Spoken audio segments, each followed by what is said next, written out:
Media बंधुओं, आज की प्रेस कॉन्फ्रेंस माननीय सुप्रीम कोर्ट के 7 न्यायाधीशों की संवैधानिक पीठ द्वारा अभी हाल ही में 1 अगस्त 2024 को देश में अनुसूचित जाति व अनुसूचित जनजाति के आरक्षण के संदर्भ में जो एक अति महत्वपूर्ण निर्णय दिया गया है, तो उसके संबंध में अपनी पार्टी की प्रतिक्रिया जाहिर करने के लिए बुलाई गई है, जिसमें अनुसूचित जाति व जनजाति के लोगों को पुनः उप वर्गीकृत सब क्लासिफिकेशन अर्थात सब क्लासिफिकेशन किए जाने को मान्यता प्रदान की गई है, जिसको लेकर और भी बहुत सी बातें कही गई हैं। उनसे हमारी पार्टी कतई भी सहमत नहीं है और इस संबंध में माननीय सुप्रीम कोर्ट द्वारा दविंदर सिंह बनाम पंजाब राज्य मामले में पारित इस आदेश के अनुसार अब राज्य सरकारें अनुसूचित जाति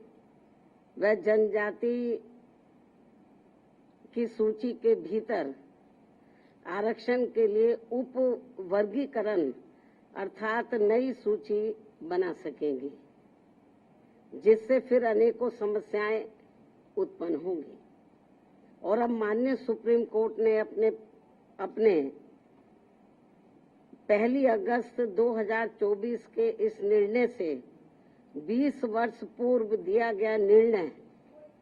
जो सन 2004 में 5 न्यायाधीशों की संवैधानिक पीठ द्वारा ईवी चिन्नैया बनाम आंध्र प्रदेश राज्य में दिया गया था, तो उसको पलट दिया है, जिसमें अनुसूचित जातियों व अनुसूचित जनजातियों के भीतर किए जाने वाले वर्गीकरण को मान्यता देने से इनकार कर दिया गया था। और ये भी कहा गया था कि अनुसूचित जातियों व अनुसूचित जनजातियों के भीतर उप वर्गीकरण नहीं किया जा सकता है, क्योंकि वे एक ही समरूप अर्थात समान वर्ग में आते हैं। माननीय सुप्रीम कोर्ट ने वर्ष 2004 के अपने निर्णय में ये भी कहा था, चूंकि अनुसूचित जाति और अनुसूचित जनजातियों के लोगों ने जो अत्याचार सहे हैं वह एक वर्ग और एक समूह के रूप में सहे हैं, तथा यह एक बराबर का वर्ग है, जिसके भीतर किसी भी प्रकार का वर्गीकरण करना उचित नहीं होगा। माननीय सुप्रीम कोर्ट ने अपने 2004 के निर्णय में ये भी कहा था कि अनुसूचित जातियों और अनुसूचित जनजातियों के भीतर किसी भी प्रकार का उप वर्गीकरण भारतीय संविधान की मूल भावना के विपरीत होगा। माननीय सुप्रीम कोर्ट ने अपने वर्ष 2004 के इस निर्णय द्वारा समानता के अधिकार का उल्लंघन करने के कारण आंध्र प्रदेश सरकार द्वारा पारित आंध्र प्रदेश अनुसूचित जाति अधिनियम 2000 को भी रद्द कर दिया था। अपने 2004 के निर्णय में माननीय सुप्रीम कोर्ट ने ये भी माना था कि ये वर्गीकरण इन जातियों के भीतर अलग अलग व्यवहार करके समानता के अधिकार का उल्लंघन करेगा। और अब माननीय सुप्रीम कोर्ट के 7 जजों की पीठ ने 1 अगस्त 2024 के निर्णय से सन 2004 के निर्णय को पलट दिया है,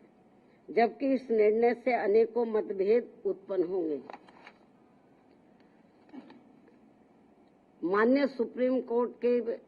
1 अगस्त 2024 के इस निर्णय के बाद केंद्र और राज्य सरकारों के बीच भी मतभेद की स्थिति उत्पन्न होगी, क्योंकि अभी तक केवल संसद के पास किसी भी जाति को या जनजाति को अनुसूचित जाति व अनुसूचित जनजाति में सम्मिलित करने या बाहर करने की पावर है, जिसे माननीय राष्ट्रपति द्वारा अपने आदेशों द्वारा क्रियान्वित किया जाता है और जिसे बदलने का किसी भी राज्य सरकार को अधिकार नहीं है। परंतु अब 1 अगस्त 2024 के इस निर्णय के बाद जहां जो पार्टी सत्ता में होगी वह अपनी अपनी राजनीति के हिसाब से अदलती बदलती रहेगी, जिसके साथ साथ राज्य सरकारें अपने अपने वोट बैंक के लिए अपनी मनचाही जातियों को आरक्षण का अनुचित लाभ देने का प्रयास करेंगी। इस प्रकार से इस आदेश से ऐसी अनेकों समस्याएं उत्पन्न होंगी, जिसके कारण SC व ST को मिल रहा आरक्षण ही समाप्त हो जाएगा। एक प्रकार से SC व ST को मिल रहा आरक्षण ही समाप्त हो जाएगा और फिर इसका नतीजा ये होगा कि अनुसूचित जाति व जनजाति वर्ग अंत में आरक्षण से वंचित रह जाएगा और उनके हिस्से का आरक्षण भी अंत में किसी न किसी रूप में सामान्य वर्ग को ही दे दिया जाएगा। माननीय सुप्रीम कोर्ट द्वारा अपने 1 अगस्त 2024 के इस निर्णय में इस बिंदु पर भी पर्याप्त विचार व्यक्त नहीं किए गए हैं कि अनुसूचित जाति और अनुसूचित जनजाति के किन लोगों को क्रीमी लेयर की श्रेणी में रखा जाएगा और यह तय करने का क्या मानक होगा कि किन लोगों को अब आरक्षण की आवश्यकता नहीं है तथा इस कार्य के लिए अब राज्य सरकारों को राजनीति करने का पूरा मौका मिल जाएगा। माननीय सुप्रीम कोर्ट के इस निर्णय के बाद यदि अनुसूचित जाति और अनुसूचित जनजाति के भीतर उपवर्गीकरण किया जाता है तो वर्तमान में लागू आरक्षण के अनुसार सरकारी नौकरियों और शैक्षणिक संस्थानों में अनेकों पद रिक्त रह जाएंगे, क्योंकि जिन सीमित वर्ग की उपजातियों को आरक्षण दिया जाएगा उसमें रिक्त पद के सापेक्ष उतने अभ्यर्थी उपलब्ध नहीं हो पाएंगे और ऐसी स्थिति में ये बची हुई रिक्तियां अंत में सामान्य वर्ग के हिस्से में ही चली जाएंगी, जिससे समूचे दलित समाज के दलित व आदिवासी समाज के पिछड़े हुए लोगों को काफी नुकसान होगा और उनमें असंतोष की भावना उत्पन्न होगी। इसके साथ साथ माननीय सुप्रीम कोर्ट के निर्णय दिनांक 1 अगस्त 2024 के अनुसार अब राज्य सरकारों को ये अधिकार होगा कि वह संविधान के अनुच्छेद 341 व 342 के अंतर्गत माननीय महामहिम राष्ट्रपति के द्वारा घोषित SC व ST जातियों के समूह का उपवर्गीकरण करके आरक्षण का लाभ उनमें से कुछ जातियों को दे सकती है और ऐसा करते समय SC व ST के समूह में बची हुई जातियों को उससे वंचित रख सकती है, क्योंकि राज्य सरकार की निगाह में उन जातियों को अब आरक्षण की आवश्यकता नहीं है, क्योंकि उन जातियों में से कुछ लोग सामाजिक तौर पर SC व ST की अन्य जातियों से बेहतर स्तर पर हैं। माननीय सुप्रीम कोर्ट के समक्ष इस उपवर्गीकरण के पक्ष में जोरदारी से दलील रखते समय बीजेपी द्वारा केंद्र शासित सरकार के attorney general, solicitor general, Punjab में आम आदमी पार्टी की सरकार के महाअधिवक्ता, हरियाणा एवं चंडीगढ़ की ओर से अधिवक्ताओं द्वारा ये महत्वपूर्ण तथ्य नहीं रखा गया कि वर्गीकरण के तहत जिन जातियों को लाभ से वंचित कर दिया जाएगा उन जातियों में अभी भी लाखों व्यक्ति ऐसे होंगे जिनको आरक्षण का लाभ नहीं मिल पाया है और अब उन्हें अनुच्छेद 341 एवं 342 के तहत SC व ST वर्ग के समूह में होते हुए भी हमेशा के लिए आरक्षण से वंचित रहना पड़ेगा, जो कि किसी भी प्रकार से न्याय संगत व उचित नहीं होगा तथा पूर्ण रूप से असंवैधानिक भी होगा तथा ये सभी उप वर्गीकरण वाली जातियां आपस में ही कोर्ट कचहरी अदालतों में वर्षों तक लड़ते रहेंगे और अंत में ये सभी लोग फिर अंत में ये सभी लोग फिर आरक्षण से वंचित रह जाएंगे। साथ ही माननीय सुप्रीम कोर्ट के समक्ष दविंदर सिंह बनाम पंजाब राज्य मामले में सुनवाई के दौरान केंद्र के वकीलों और राज्य सरकार की तरफ से भी सत्ताधारी दल के वकीलों ने ही अपना पक्ष रखा है, परंतु माननीय सुप्रीम कोर्ट के 1 अगस्त 2024 के आए निर्णय के बाद अब तक इन सरकारों ने अपना पक्ष स्पष्ट नहीं किया है, जिससे अनुसूचित जाति और अनुसूचित जनजाति के लोगों में माननीय सुप्रीम कोर्ट के निर्णय को लेकर काफी भ्रांति की स्थिति बनी हुई है। माननीय सुप्रीम कोर्ट के समक्ष सुनवाई के दौरान समाजवादी पार्टी के वरिष्ठ राज्यसभा सांसद, जो कि वरिष्ठ अधिवक्ता भी हैं, तथा इनके साथ साथ बीजेपी ने केंद्र में अपनी सरकार की ओर से माननीय अटॉर्नी जनरल व सॉलिसिटर जनरल तथा कुछ राज्य सरकारों के वकीलों द्वारा, उसमें भी खासकर आम आदमी पार्टी की पंजाब सरकार की ओर से पंजाब के एडवोकेट जनरल, हरियाणा एवं चंडीगढ़ में बीजेपी की ओर से उनके वकीलों द्वारा उप वर्गीकरण के पक्ष में तथ्यों को तोड़ मरोड़ कर प्रस्तुत करते हुए बाबा साहब डॉक्टर भीमराव अम्बेडकर द्वारा संविधान सभा में लंबे विचार विमर्श के बाद बनाए गए आरक्षण के सिद्धांतों के साथ छेड़छाड़ करने का कार्य किया गया है, जो कि आरक्षण को पूरी तरह समाप्त करने की मानसिकता के साथ उठाया गया ये गंभीर कदम है। साथ ही माननीय सुप्रीम कोर्ट के 1 अगस्त 2024 के दिए गए निर्णय के बाद अनुसूचित जाति और जनजाति के लोगों के भीतर आपसी द्वेष की भावना बढ़ेगी और समाज में विभाजन की भावना को और अधिक बढ़ावा मिलेगा, जो कि राष्ट्र की एकता और अखंडता पर करारा प्रहार करने जैसा होगा। जबकि अनुसूचित जाति व जनजाति कोई साधारण जाति नहीं है, ये केवल भारतीय संविधान के अनुच्छेद 341 व 342 की अधिसूचना के जरिए अस्तित्व में आई है और यह अनुसूचित जातियों व जनजातियों का एक मिश्रण है और एक बार अधिसूचित होने के बाद फिर यह एक समरूप समूह बन जाता है। साथ ही राज्यों के द्वारा ये उप वर्गीकरण अनुच्छेद 341 एवं 342 के तहत राष्ट्रपति जी की अधिसूचना का उल्लंघन होने के साथ साथ ये पूर्ण रूप से असंवैधानिक भी होगा, क्योंकि कोई भी राज्य सरकार राष्ट्रपति की पावर को खत्म नहीं कर सकता है, क्योंकि ये संविधान के अनुच्छेद 341 भाग 2 एवं 342 का उल्लंघन होगा और इससे हमेशा ये खतरा बना रहेगा कि अनुसूचित जाति व जनजाति को दिया जाने वाला आरक्षण कब खत्म हो जाएगा, जबकि अनुसूचित जाति व जनजाति समुदाय के लोगों का वर्गीकरण का एकमात्र मूलभूत आधार सामाजिक गैर बराबरी अर्थात छुआछूत व जात पात रहा है। ऐतिहासिक तौर पर सामाजिक गैर बराबरी की वजह से ही आरक्षण दिया गया है,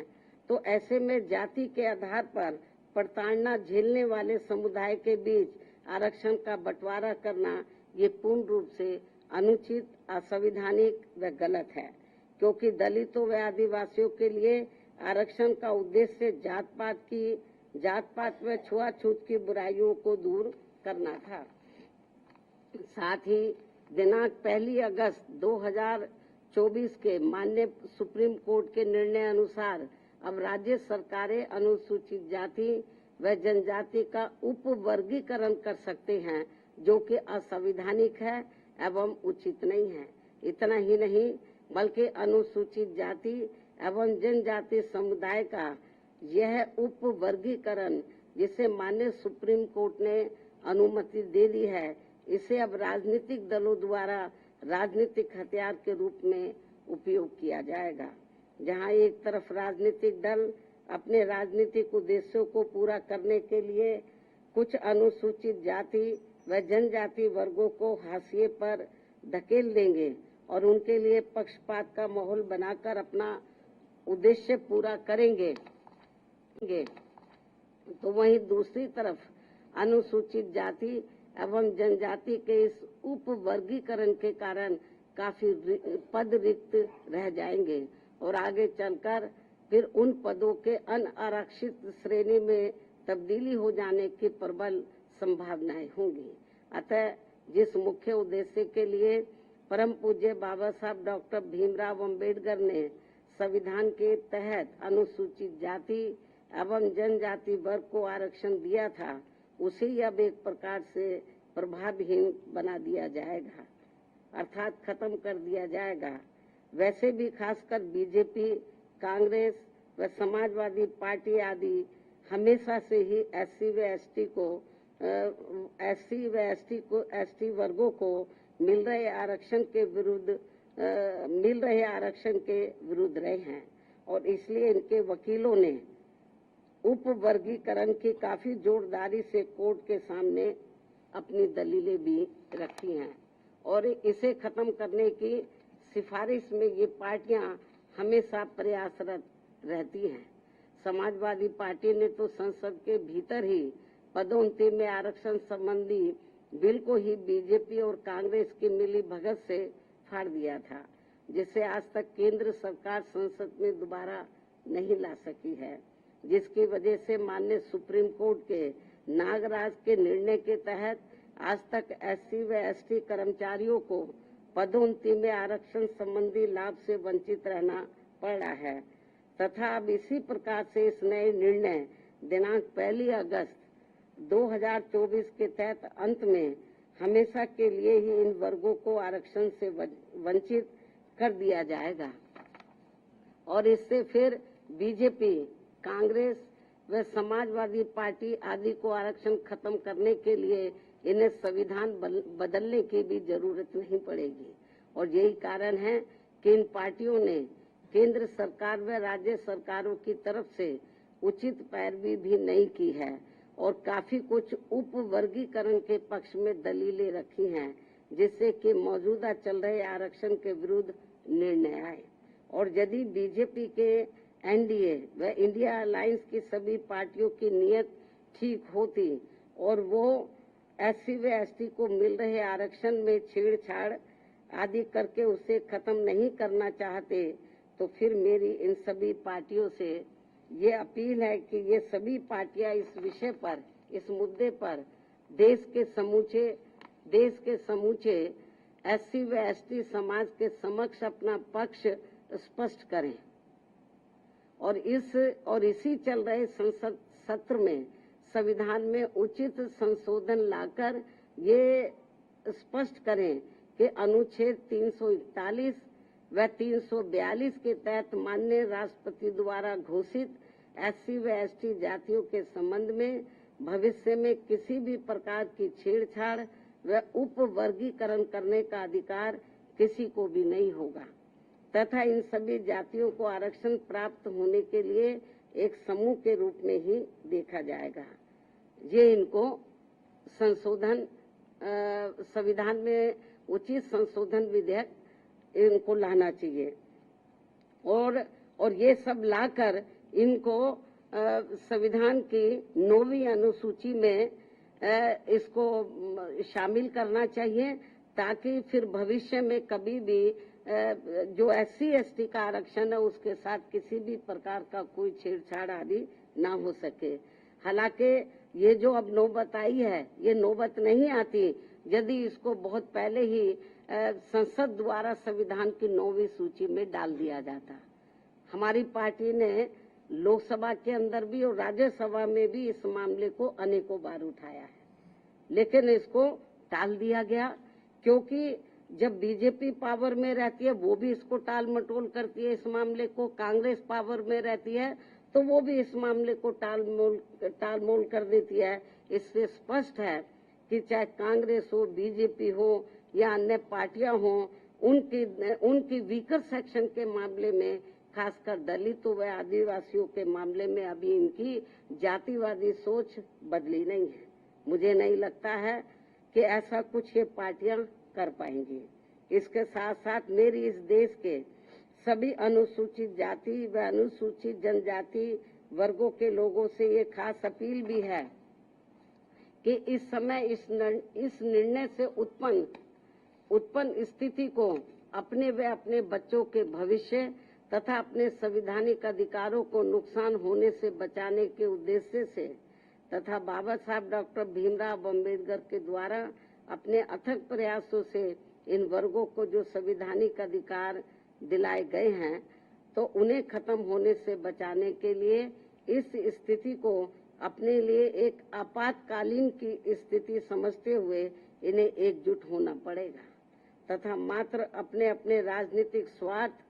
व दबाव से प्रेरित न होकर यहाँ सभी राजनीतिक पार्टियों के ऊपर दबाव डालकर उचित संवैधानिक संशोधन लाने के लिए मजबूर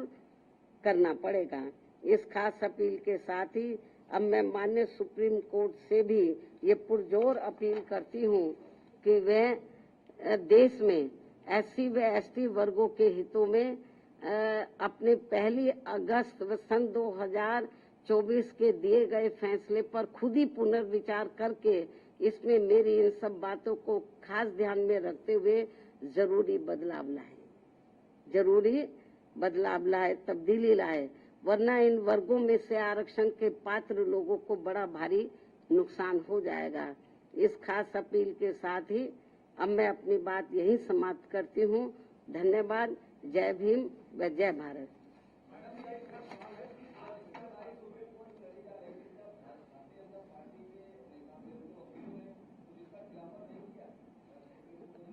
नहीं, उसका खिलाफत इन्होंने नहीं किया।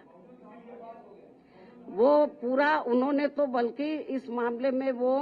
ऐसी दलीलें रखते रहे कि जिससे माननीय सुप्रीम कोर्ट को ये फैसला देने में उनको और मदद मिल गई। चाहे तो कांग्रेस की ओर से वकील खड़े हुए या सरकार की ओर से खड़े हुए हों, इन्होंने एक प्रकार से माननीय सुप्रीम कोर्ट की मदद ही की है इस मामले में। तो इससे जाहिर हो जाता है कि इनकी इंटेंशन सही नहीं है और ये लोग SC और ST को जो रिजर्वेशन मिल रहा है इसको सीधा खुद ना खत्म करके माननीय कोर्ट के जरिए, जुडिशरी के जरिए ये इसको खत्म करना चाहते और इसमें ये लोग काफी हद तक कामयाब भी हो गए हैं और हमारी पार्टी इसको लेकर बड़ी चिंतित है।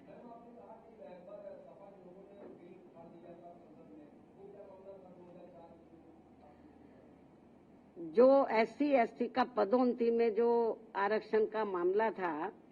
तो वो लगभग खत्म सा हो गया था। उसको प्रभावी बनाने के लिए हमारी पार्टी ने उस समय सेंटर में कांग्रेस की सरकार थी, उनके ऊपर दबाव बनाया कि आप इसमें संशोधन विधेयक लाइए और पदोन्नति में आरक्षण को पुनः प्रभावशाली बनाया जाए। जब ये बिल लाया गया तो कांग्रेस नहीं चाहती थी कि SC ST वर्गों के कर्मचारियों को पदोन्नति में आरक्षण का लाभ मिले। तो कांग्रेस उस समय पावर में थी, तो कांग्रेस और बीजेपी खुद ना आगे आकर उन्होंने समाजवादी पार्टी के जो सांसद हैं उनको आगे किया और उनकी मिली भगत से उन्होंने इस बिल को फाड़ा और इस बिल को पास नहीं होने दिया और अभी तक ये बिल पास नहीं हुआ है।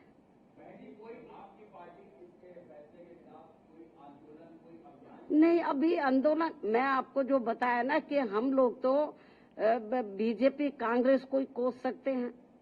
क्योंकि इनके वकीलों को सही पैरवी करनी चाहिए थी, सरकार को सही पैरवी करनी चाहिए थी। हमने माननीय सुप्रीम कोर्ट से मीडिया के माध्यम से हमने उनसे अपील की है आज कि वो अपने इस फैसले पर पुनर्विचार करें, इस फैसले को बदले, वरना इस देश में जो करोड़ों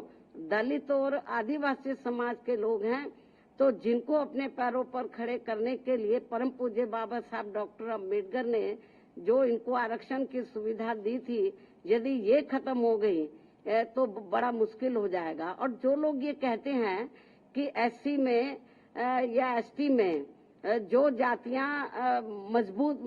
हर मामले में आर्थिक तौर पर मजबूत हो गई हैं, तो उसमें से मैं समझती हूँ मुश्किल से 10 या 11% लोग मजबूत हो गए होंगे, बाकी 90% लोगों की हालत तो बहुत ज्यादा खराब है। लेकिन माननीय सुप्रीम कोर्ट के इस फैसले से जो लगभग 90% लोग जिनको अभी आरक्षण की जरूरत है, तो वो तो और ज्यादा पिछड़ जाएंगे। उनको ये आरक्षण अब मिलेगा नहीं इस निर्णय के अनुसार, यदि उन जातियों को निकाल दिया जाएगा। बहुत बुरा हुआ है ये। और केंद्र, और जबकि बीजेपी को चाहिए, वो अपने आप को कहते हैं कि हम SC ST समाज के हिमायती हितैषी हैं, उनको चाहिए पहली बात तो इस केस की पैरवी उनको सही तरीके से करनी चाहिए थी, उन्होंने नहीं की। कांग्रेस ने बेबी ढुलमुल रवैया अपनाया। ऐसी स्थिति में मेरा बीजेपी की केंद्र में बीजेपी की सरकार को, उनकी NDA की सरकार को ये कहना है कि यदि आपकी नीयत साफ है तो आप इसमें ये जो भी जजमेंट आया है तो आप पार्लियामेंट के अंदर, आप इसमें ये पार्लियामेंट के अंदर आप लोग जो संविधान में आप संशोधन करें और इसको संविधान की 9वीं सूची में लाए, और जो सुप्रीम कोर्ट ने जजमेंट दिया इसको पलटे, मतलब क्योंकि पार्लियामेंट को भी पावर होती है, उसको पलटे। और नहीं पलटते हैं तो समझ लो ये कांग्रेस हो, बीजेपी हो और भी दूसरी पार्टियां हो, इनकी SC ST के और OBC के रिजर्वेशन के मामले में इनकी नीयत साफ नहीं है।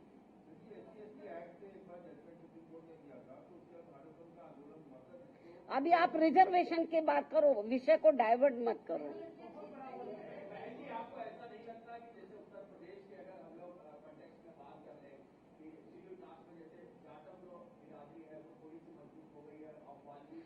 मेरी बात सुनो, जो जाटव या जाटव से मिलती जुलती जो और जातियां हैं, यदि उनमें से कुछ लोग आर्थिक तौर पर मजबूत हो भी गए हैं, पूरा समाज तो नहीं हुआ है। हम ये नहीं कहते कि जो मजबूत हो गए हैं आप क्रीमी लेयर के जरिए आप उनको मत दो वो फायदा, मतलब हम कोई उसके पक्षधर नहीं है, लेकिन 90% लोगों की तो हालत बहुत ज्यादा खराब है, उनको तो रिजर्वेशन मिलना चाहिए। और जो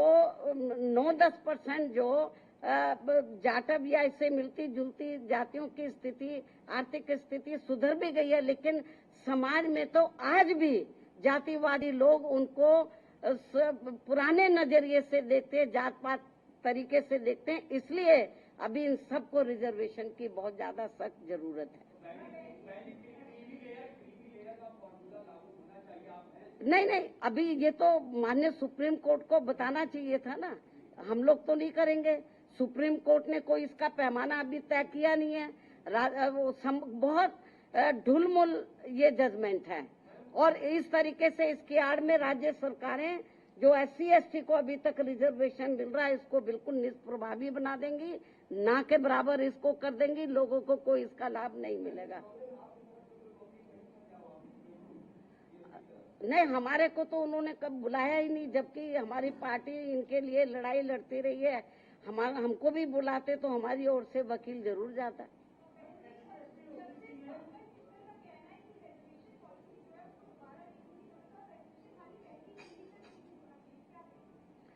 भाई मैं आपको बताया कि ठीक है, आप आर्थिक नहीं, जो SC ST के लोग हैं इनको जो रिजर्वेशन मिला है, जो शैक्षणिक, सामाजिक और आर्थिक गैर बराबर हैं, इस आधार पर मिला। तो सामाजिक जो दृष्टिकोण है इन वर्गों के मामले में वो अभी लोगों का बदला नहीं है, इसलिए इनको अभी रिजर्वेशन मिलना बहुत जरूरी है।